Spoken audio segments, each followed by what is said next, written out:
दास बता बता कर, कबीर जी का नौकर बता बता कर, कबीर जी का भेजा हुआ संत बता बता कर आप और हमें इस तत्व ज्ञान में रंगते हुए आए हैं। तो अब इतने वर्षों के पश्चात अब उसी तत्व ज्ञान को आधार बनाकर हमने अपने गुरु जी को पहचानना होगा कि ये किसी के दास नहीं है, ये पूरा संसार इनका दास है। और यदि आज भी नहीं पहचाना अपने गुरु को तो धिक्कार है फिर मनुष्य जन्म प्राप्त करने का। ऐसा है वह देश हमारा जहां से हम आए संसारा, ताकि भक्ति करे जो कोई भवते छूटे जन्म न होई।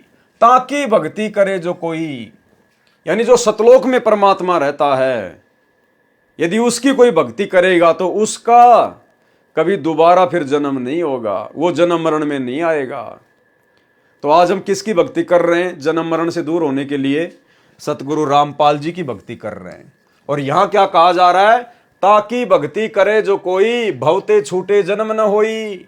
संसार सागर से छूट जाएगा, दोबारा उसका जन्म नहीं होगा, यहां पर गधा कुत्ता सुअर नहीं बनेगा।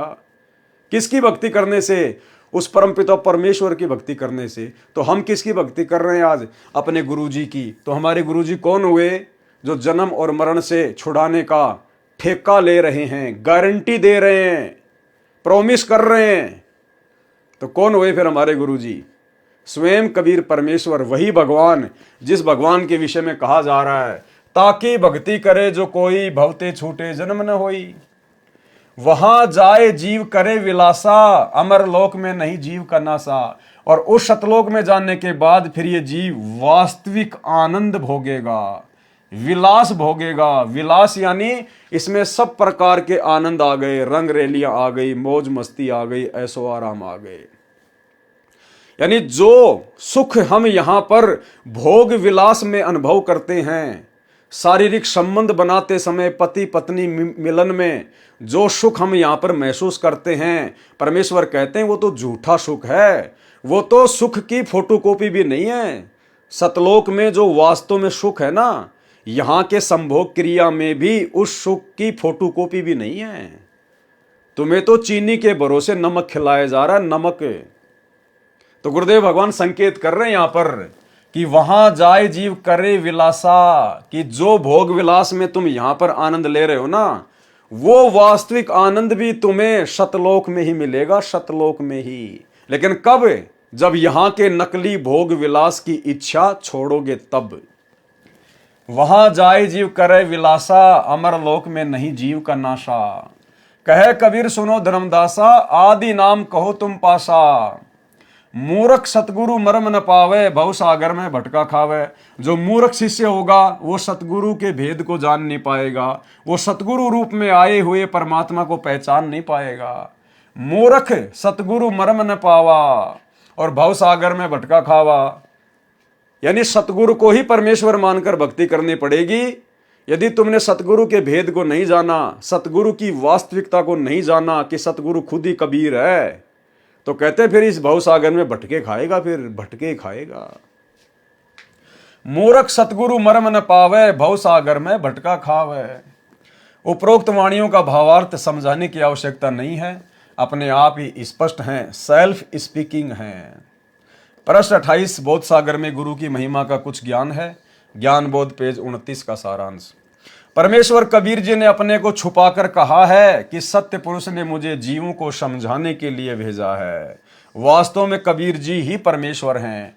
ठीक इसी प्रकार जो सतगुरु रामपाल जी परमेश्वर अपने आप को छुपाते हुए कहते हैं कि मुझे कबीर जी ने भेजा है, मैं तो कबीर जी का दास हूँ, भगवान तो वे हैं, मैं तो उनका नौकर हूँ, ये अपने आप को छुपाते हैं। अन्यथा वास्तव में कबीर जी ही परमेश्वर हैं। सतगुरु रामपाल जी खुद ही कबीर परमेश्वर हैं।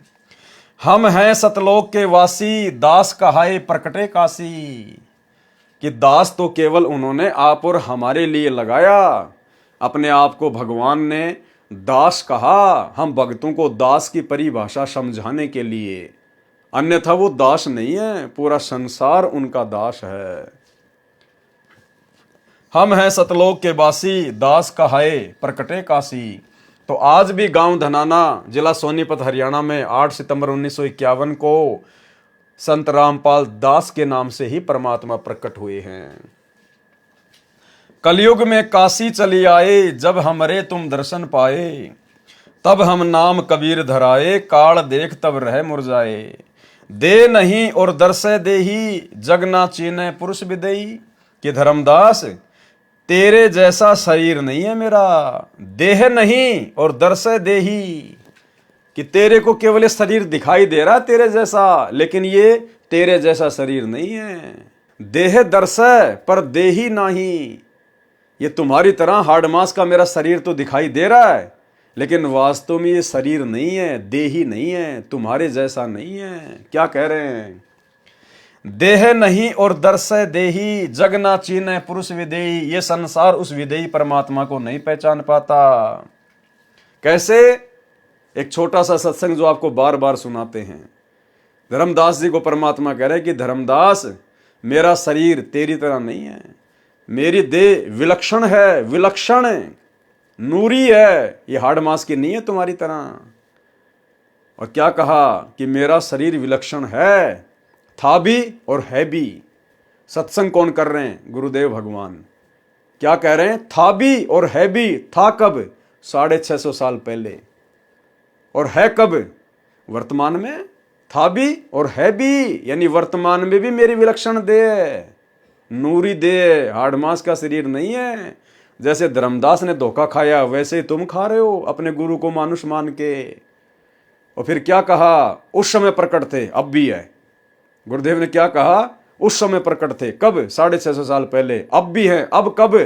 वर्तमान में, सतगुरु रामपाल जी के रूप में। सुनिए।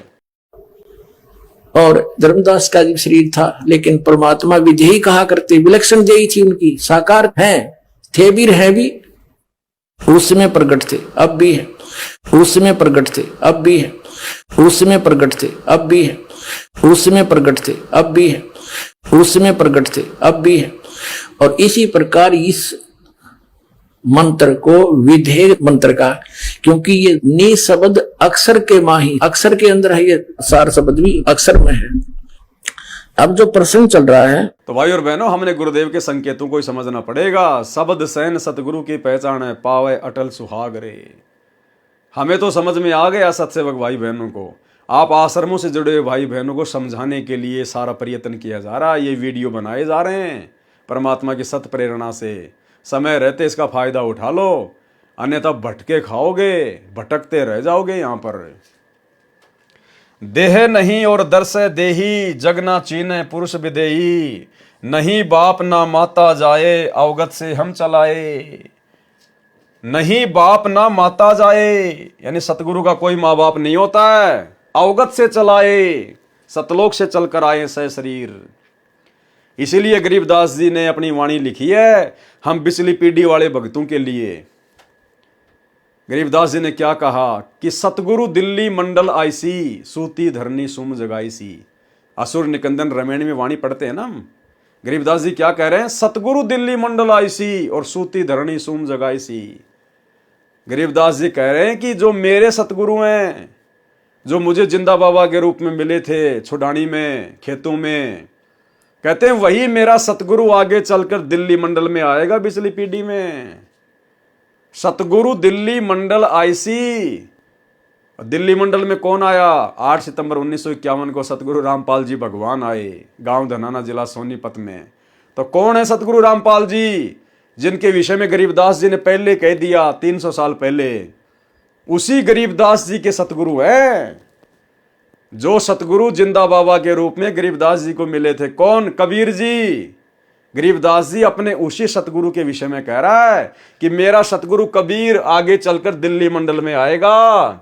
सतगुरु दिल्ली मंडल आईसी, सूती धरनी सुम जगाईसी। सतगुरु रामपाल जी स्वयं कबीर परमात्मा है। ये सच्चे सतगुरु हैं, इन्होंने किसी माता पिता से जन्म नहीं लिया। सतगुरु की परिभाषा क्या कहती है? या तो सतगुरु की परिभाषा गलत है, या फिर आप भगत जो अपने सतगुरु को परमात्मा नहीं मान रहे, आपकी परिभाषा गलत है। तो सतगुरु की परिभाषा क्या बताई गुरुदेव ने? क्योंकि हम अपने गुरु जी को सतगुरु सतगुरु कहते हैं ना, सतगुरु रामपाल जी महाराज, सतगुरु रामपाल जी भगवान। तो गुरुदेव कह रहे हैं कि नालायक को पहले सतगुरु की पहचान तो कर लो, सतगुरु की परिभाषा तो जान लो। ना सतगुरु जननी जने जाके माना बाप, पिंड ब्रह्मंड से रहित है ना वहां तीनों ताप। कि सतगुरु कभी भी माता पिता से जन्म नहीं लेता, और सतगुरु जहां पर रहता है ना, अपने वास्तविक रूप में, अपने नूरी रूप में, अपने निर्गुण रूप में, वहां पर ये पांच तत्व का शरीर नहीं है जैसा तुम लोगों का यहां पर है। तो ना सतगुरु जननी जने जाके माना बाप। तो आज सतगुरु हम किसको कहते हैं? अपने गुरुदेव को। और है भी सतगुरु, नो डाउट। तो क्या सतगुरु माता पिता से जन्म लेगा? इंद्रो माई की कोख से जन्म लेके आएगा? फिर तो वाणी फैल हो गई, और वाणी फैल हो गई तो फिर भगवान फैल हो गया, क्योंकि वाणी भगवान की है। तो क्या कह रहे हैं? नहीं बाप ना माता जाए, अवगत से हम चलाए। तो ना सतगुरु जननी जने जाके माना बाप, पिंड ब्रह्मंड से रहित है ना वहां तीनों ताप। होते विदे दे धरी आए, आदि नाम जगटेर सुनाए। होते विदय यानी सतगुरु विदय होते, लेकिन इस काल लोक में देही धारण करके आ गए। देही धारण करके आप और हमारी तरह देही वाले दिखाई देते, शरीर वाले, लेकिन असल में इनका शरीर आप और हमारे जैसा नहीं है। दिखाई जरूर देता है। जैसे आप जब किसी बार्बर की दुकान पे जाते हो दाढ़ी करवाने, कटिंग करवाने, तो आपको एक चेयर पे बैठा दिया जाता है, सामने आपके बड़ा सा शीशा होता है। उस शीशे में आपको अपना प्रतिरूप दिखाई देता है। जैसा आपका शरीर है वैसा ही सेम टू सेम शीशे में दिखाई देता है। लेकिन शीशे में जो शरीर होता है, क्या वास्तव में वो आप जैसा शरीर है क्या? आप जो चेयर पे बैठे हैं, क्या वैसा ही शरीर है वो? नहीं, वो नूरी शरीर है। आपके शरीर में तो टट्टी पेशाब भरा पड़ा है, हार्ड मांस है। लेकिन उस मिरर में, उस शीशे में जो शरीर दिखाई दे रहा है, वो हार्ड मांस नहीं है उसमें। उसको कहते हैं नूरी शरीर, प्रतिबिंब। तो परमेश्वर कहते हैं कि होते विदे और दे धरी आए, आदि नाम जगटेर सुनाए। और जो आदि नाम, जो सार शब्द है, मैंने वो बोलकर भी सुनाया है। परमेश्वर कबीर जी ने बताया है कि हम पूर्ण परमात्मा हैं और काशी नगर भारतवर्ष में दास बनकर प्रकट हुआ हूं। मेरी पांच तत्व की देह अर्थात शरीर नहीं है। गुरुदेव भगवान कहते हैं हाड़ मांस लहू ना मेरे, कोई जाने सतनाम उपासी। तारण तरण अभय पददाता, मैं हूं कबीर अविनाशी। मेरी पांच तत्व की देह अर्थात शरीर नहीं है, इसको विदेह कहा जाता है। ये देह दिखाई दे रही है, मेरी देही तेरे जैसी देही नहीं है, इसको विदेह कहते हैं। और आप परम भाई बहन रोजाना नित्य नियम में वाणी संख्या 23-24 अपने गुरुदेव भगवान के लिए पढ़ते हैं, अपने गुरुदेव की महिमा में। और क्या पढ़ते हैं? गरीब ऐसा सतगुरु हम मिल्या, तेज पुंज के अंग, और झिलमिल नूर जहूर है, नर रूप श्वेत रंग। गरीब ऐसा सतगुरु हम मिल्या, तेज पुंज की लोय, लोय माने शरीर।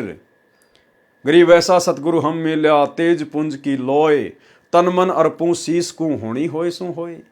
तो रोजाना तो हम नित्य नियम में अपने गुरुदेव को कह रहे हैं कि हे गुरुदेव भगवान, हमें बड़े सौभाग्य से हमें ऐसे सतगुरु प्राप्त हुए हैं आज कलयुग की बिचली पीढ़ी में, सतगुरु रामपाल जी के रूप में, जिनके तेज पुंज के अंग, जिनके तेज पुंज के अंग हैं, हाड़ मास के नहीं हैं। और फिर 8 सितंबर को आश्रमों में उनका जन्मदिन मनाया जाता है। तो धिक्कार है हम भक्तों को, धिक्कार। जब तक गुरु को परमात्मा नहीं मानेंगे तब तक हम भक्ति के आसपास भी नहीं हैं। इसलिए आदरणीय गरीबदास जी महाराज जी ने लिखी है वाणी, क्योंकि अंतर्यामी थे, उनको पता था कि गुरु को परमेश्वर के रूप में मानना इतना आसान नहीं है। ये कार्य तो कोई बिरला ही कर सकता, बिरला। गुरुपद सेव बिरला कोई, जो पर कृपया साहिब की होई। दास गरीब कह नर लोई, और सतगुरु को चीन बिरला कोई। कि सतगुरु की कबीर जी के रूप में, भगवान के रूप में पहचान तो कोई बिरला ही करेगा, बिरला ही। इसलिए गरीबदास जी ने कहा कि गुरु मानुष कर जानते, वो नर कहिए अंध, और वह दुखी संसार में आ गए यम के फंदे। कि यदि आपने अपने गुरु को, अपने सतगुरु को अपने जैसा मानुष मान लिया, माँ के गर्भ से जन्म लेकर आया हुआ मान लिया, कहते हैं ओए दुखी संसार में और आ गए यम के फंदे, बहुत बुंडी बनेगी। मेरी 5 तत्व की देह अर्थात शरीर नहीं है, इसको विदेह कहा जाता है। ये देह दिखाई दे रही है, मेरी देह तेरे जैसी देह नहीं है, इसको विदेह कहते हैं। विदेह का अर्थ यही माना जाता है कि देह रहित है, परंतु मेरी देह यानी शरीर आप देख रहे हैं, मेरा जन्म माता पिता से नहीं हुआ, मैं स्वयंभू हूं। हम विदेह थे यानी विशेष शरीर में थे जो चरम दृष्टि से देखा नहीं जा सकता। अब हम विदेह थे। अब ये बात कौन कह रहे हैं? ये बात स्पेशली सतगुरु रामपाल जी अपने लिए लिख रहे हैं। अब ये क्योंकि भाइयों और बहनों, ये प्रकरण कहां का चल रहा है? धर्मदास जी और कबीर परमात्मा के बीच का। तो यहां पर थे शब्द कहां से आ गया? थे शब्द कहां से आ गया?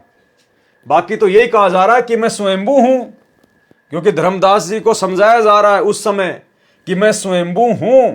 फिर यहां क्या कह रहे हैं? हम विदेही थे।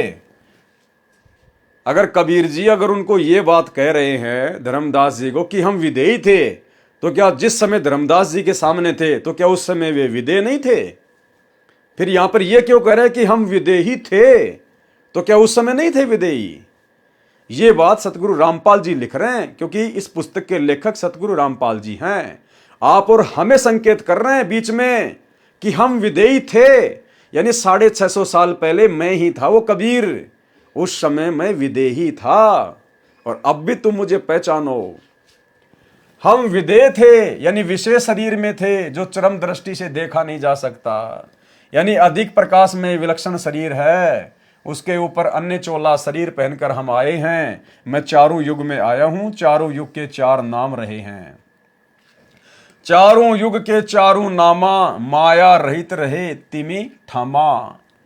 सतयुग में सतसुकृत कहाए, त्रेता नाम मुनिंद्र धराए, द्वापर में करुणा में कहाए, कलयुग नाम कबीर रखाए। अब सोचो भाइयों और बहनों, यदि कबीर नाम से ही अगर कबीर जी आएंगे तो ही यदि वे परमात्मा कहलाएंगे, तो फिर सतयुग में फिर सतसुकृत नाम से आए थे तो क्या वो परमात्मा नहीं थे? ये कबीर परमात्मा यदि किसी और नाम से आ जाए तो क्या यह कबीर परमात्मा नहीं कहलाएगा? भाई कबीर नाम से तो केवल कलयुग की पिछली पीढ़ी में आए, एक बार ही आए। सतयुग में तो ये कबीर नाम से नहीं आए, तो क्या हम इनको कबीर ना कहें? सतयुग में तो ये सतसुकृत ऋषि के नाम से आए थे, ना कि कबीर नाम से, तो क्या ये कबीर नहीं थे? थे। ठीक इसी प्रकार त्रेता में मुनिंद्र ऋषि के नाम से आए तो भी कबीर थे। द्वापर में करुणा में ऋषि के नाम से आए तो भी कबीर थे, और 650 साल पहले कबीर नाम से आए तो भी कबीर थे। 250 साल पहले गरीबदास जी के नाम से आए तो भी कबीर थे। काशी के भंडारे में केशव नाम से आए तो भी कबीर थे, और आज सतगुरु रामपाल जी के नाम से आए हुए हैं तो भी कबीर ही हैं। चारों युग के चारों नामा, माया रहित रहे तिहि ठामा। सतयुग में सतसुकृत कहाए, त्रेता नाम मुनिंद्र धराए, द्वापर में करुणा में कहाए, कलयुग नाम कबीर रखाए। आदि नाम चारों युग टेरा, कि आदि नाम को मैंने चारों युगों में बोल बोल के सुनाया, बोल बोल के। कैसे? कि मैं ही कबीर हूं, मैं ही कबीर हूं, मैं ही कबीर हूं। क्योंकि आदि नाम क्या है?